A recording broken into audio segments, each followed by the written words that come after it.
أعوذ بالله من الشيطان الرجيم. بسم الله الرحمن الرحيم. السلام عليكم ورحمة الله وبركاته.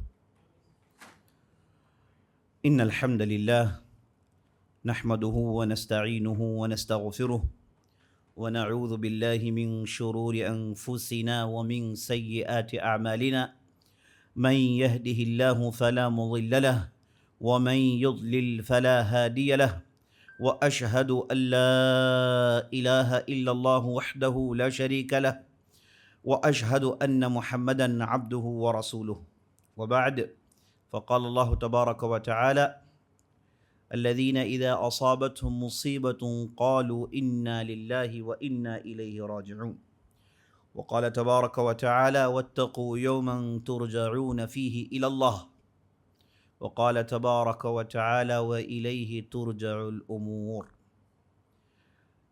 وقال عليه الصلاة والسلام من تاب تاب اللہ علیہ. تمام قسم کی ستائشیں و بڑائی و کبریائی اللہ ذو الجبروت والملکوت کے لیے ہے، جو آسمان زمین کا خالق مالک مدبر ہے، اور لاکھوں کروڑوں درود و سلام ہو محمد عربی صلی اللہ علیہ وسلم پر اور آپ کے سچے صحابہ پر، تابعین پر، تبع تابعین پر، اور وہ ہر فرد پر جو ان کے نہج میں اپنی زندگی گزارے. آمین یا رب العالمین. میں اللہ رب العزت کی بارگاہ میں دعا کرتا ہوں کہ اللہ سبحانہ و تعالی ہمیں جس طرح اس مبارک مجلس میں مبارک باتیں سننے کے لیے اللہ نے جمع کیا ہے، اسی طرح ہمیں جنت الفردوس میں جمع کریں. آمین یا رب العالمین. موضوع ہے اللہ کی طرف لوٹاؤ. یہ موضوع نہیں بلکہ قرآن کی کئی آیتوں میں جو بات مذکور ہے اسے ہی ٹائٹل بنا دیا گیا ہے، بلکہ بعض آیتوں میں سیدھے سیدھے انہی جملوں کو کہا گیا ہے، فَفِرُّوا إِلَى اللَّهِ، اللہ کی طرف دوڑو. تو عزیز ساتھیوں، ماؤں بہنوں اور خواتین اسلام، اس موضوع پر گفتگو کرنے کے لیے میں سب سے پہلے ایک حدیث کا سہارا لوں گا. یہ حدیث بخاری کی ہے، جس میں آپ صلی اللہ علیہ وسلم بنی اسرائیل کے ایک فرد کے بارے میں ذکر کر رہے ہیں. آپ صلی اللہ علیہ وسلم عام طور پر بنی اسرائیل کے قصے سنایا کرتے تھے، وہ اس لیے کہ ہماری امت بنی اسرائیل کے اندر بہت ساری ایسی عبرتیں پاتی ہیں جن کے ذریعے سے ان کا بیڑا پار ہو سکتا ہے.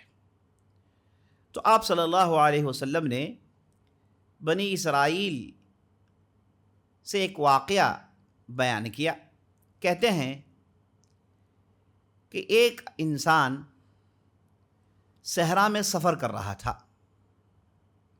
اس کے پاس اس کی اونٹنی تھی، اور اونٹنی میں اس کے کھانے پینے کے سامان لدا دیے گئے تھے. اب اس اونٹنی کو لے کر صحرا میں سفر کر رہا ہے. اب یہ جو صحرا ہے یہ اتنا کٹھن ہوتا ہے کہ اس میں اگر کوئی آدمی پھنس جائے نا، یہ صحرا دھوکہ دے دے کے مارتا ہے.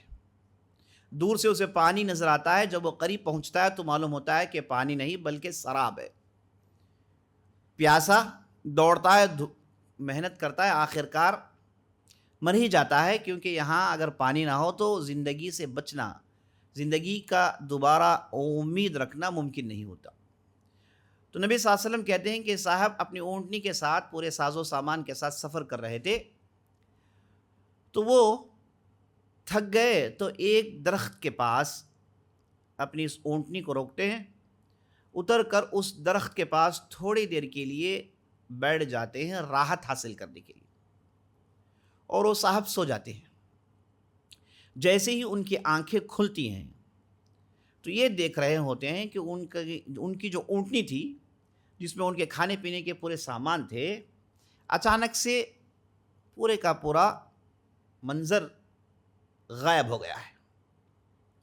اٹھتے ہیں، دوڑتے ہیں ادھر ادھر، کوشش کرتے ہیں، صحیح کرتے ہیں، دیکھ رہے ہوتے ہیں کہ کہیں دور سے نظر نہ آ جائے، لیکن دوڑ دوڑ کے تھک جاتے ہیں، کہیں پر بھی یہ اونٹنی نظر نہیں آتی. اور پیاس کا عالم یہ کہ حلق میں سوئی چبوئے جا رہے تھے اور زبان باہر کو آ رہی تھی، اتنی پیاس تھی، اور تپتی ہوئی دھوپ، گرمی. ہزار کوشش کرنے کے باوجود وہ اونٹنی نہیں ملی تو مایوس ہو کر پھر اسی جگہ آ گئے جہاں وہ تھوڑی دیر کے لیے راحت کرنے کے لیے بیٹھ گئے تھے. اور پھر بیٹھنے کے بعد اب اس بار کیونکہ بہت کوشش ہو گئی، آدمی تھک گیا، جسم تھکان سے چور، اب یقین ہو گیا کہ اب مجھے مرنا ہے، کیونکہ اس صحرا میں پانی نہ ہو، کھانے پینے کے سامان نہ ہو، سواری نہ ہو، تو آدمی سمجھے کہ ختم ہی ہے. تو یہ صاحب کو یقین ہو گیا کہ بھئی اب میں بچنے والا نہیں. تو آئے اسی جگہ بیٹھ گئے، موت کا انتظار کر رہے ہیں. جب یہ حالت میں تھے، تھکاوٹ کی وجہ سے نیند آ گئی، پھر سو جاتے ہیں. دل اتنا مایوس، آگے سے کوئی راستہ نظر نہیں آتا، زندگی کا کوئی امکان نہیں، پیاس سے حلق میں سوئی چبوئے جا رہے ہیں، حلق پھٹا جا رہا ہے، امید کوئی نہیں، دل خطرناک ڈپریشن میں گیا ہوا ہے، غم اور ملال میں ڈوبا ہوا ہے. اسی حالت میں تھوڑی دیر کے لیے نیند آ جاتی ہے.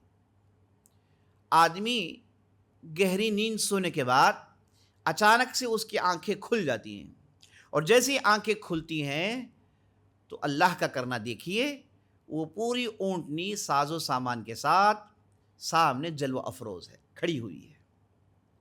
اب یہ صاحب جنہوں نے پوری کوشش کی تھی اس اونٹنی کو لانے کے لیے، ملی نہیں، لیکن اللہ نے کہیں سے انتظام کر دیا، اونٹنی سامنے آ کے کھڑی ہو گئی اپنے پورے کامل ساز و سامان کے ساتھ. تو جیسے ہی انہوں نے اس اونٹنی کو دیکھا تو آدمی کو اتنی خوشی ہوئی کیونکہ پلک جھپکنے تک اللہ نے ان کے غم و ملال کو ختم کر دیا. اللہ سبحانہ و تعالیٰ ایسے ہی غموں کو ختم کرتا ہے، ایسے ہی پریشانیوں کو ختم کرتا ہے. صرف آپ کو اللہ پر اعتقاد ہونا چاہیے، یقین ہونا چاہیے. اللہ کے لیے کوئی چیز مشکل نہیں ہوتی. تو اللہ سبحانہ و تعالیٰ نے یہ صاحب کو دوبارہ زندگی دی. اتنی خوشی ہوئی، نبی صلی اللہ علیہ وسلم کہتے ہیں کہ یہ صاحب خوشی کے مارے انہوں نے زبان سے یہ کہہ دیا کہ اے اللہ تو میرا بندہ میں تیرا رب. خوشی کے مارے یہ اصل میں کہنا یہ چاہتے تھے کہ اے اللہ تو میرا رب ہے اور میں تیرا بندہ ہوں. مانا یہ کہ اے اللہ تیرے علاوہ کوئی اور ہے جو بچا سکتا ہے، تو ہی تو بچا سکتا ہے، ہمارا ملجا و ماوا تو ہی ہے، پریشانیوں میں سہارا تو ہی ہے، تو ہی قاضی الحاجات ہے، تو ہی سارے پریشانیوں کو دور کرنے والا ہے. تو اے اللہ میں تیرا ہی بندہ ہوں اور تو میرا رب ہے، یہ کہنا چاہتے تھے. لیکن خوشی کے مارے زبان میں لغزش آ گئی، غلطی ہو گئی، اور انہوں نے یہ کہہ دیا کہ اے اللہ تو میرا بندہ میں تیرا رب. لیکن اللہ سبحانہ و تعالیٰ بندے کے دلوں کو دیکھتا ہے، ان کی زبانوں کو نہیں دیکھتا. اگر انسانوں کی غلطیوں پر پکڑ ہو جائے تو کوئی بچ نہیں سکتا. تو یہاں پر اللہ سبحانہ و تعالیٰ نے اس بندے کے الفاظ کو نہیں دیکھا، بلکہ اس کی دل کی کیفیت کو اللہ نے دیکھی. اور اس کے بعد اللہ سبحانہ و تعالیٰ کو بندے کی اس کیفیت سے اتنی خوشی ہوئی کہ اللہ سبحانہ و تعالیٰ نے، نبی صلی اللہ علیہ وسلم نے حدیث میں کہا کہ اللہ سبحانہ و تعالیٰ کو اس بندے کو اونٹنی دیکھنے کے بعد جتنی خوشی ہوئی، اس سے کئی درجے، ہزاروں درجے زیادہ اللہ سبحانہ و تعالیٰ کو خوشی ہوتی ہے جب کوئی بندہ اللہ کے طرف لوٹ کر آتا ہے. جب کوئی بندہ اللہ کے طرف لوٹ کر آتا ہے. اللہ کے ناموں میں سے ایک نام تواب ہے. تواب کا مطلب توبہ قبول کرنے والا. توبہ لفظ کا ایک معنی لوٹنے کا بھی ہوتا ہے. آدمی دنیا کے ریل پیل میں پڑھ کے، دنیا کی رنگینی میں پڑھ کے، دنیا کی خواہشات میں پڑھ کے، ہے نا، دنیا کی کمائی میں پڑھ کے، وہ تھوڑی دیر کے لیے، بلکہ کہیں کہ اکثر و بیشتر لوگ اللہ ہی کو بھول ہی جاتے ہیں، دین کے پابندیوں سے باہر نکل جاتے ہیں. دنیا آدمی کو اتنا اپنے اندر دبوچ لیتی ہے. جب بندہ ان